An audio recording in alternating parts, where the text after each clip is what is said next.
Здравейте, аз съм Кат от Кратишоците и днес ще ви покажа как бързо и лесно да отцветите тези красиви пеперуди печати, които Мирито направи специално за мен. Въпреки че мразя пеперуди, трябва да призная, че тази е доста красива. До сега проблем ми беше как да я отцветя, но с бръшосите и този проблем беше решен.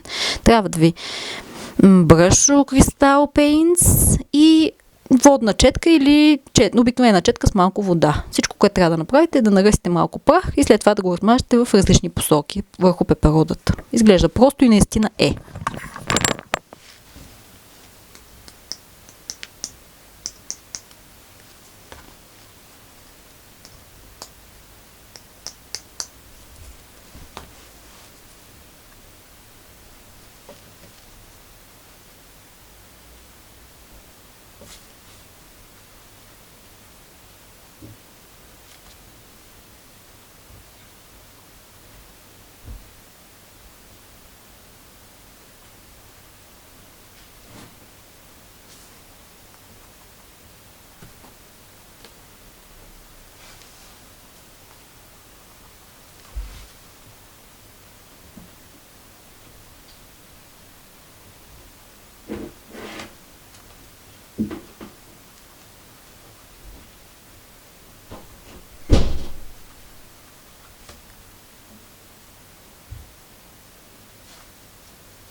Ето и нашата синьо-лилава пеперуда е готова. Разбира се, може да продължите да си отцветявате, отгоре да сложите по-тъмни или по-светли цветове, или пък да изсветлите с влажна кърпичка резултата, каквото си решите сами, но както виждате, бърза и лесна, забавна история. Това е всичко от нас, Кратишоците.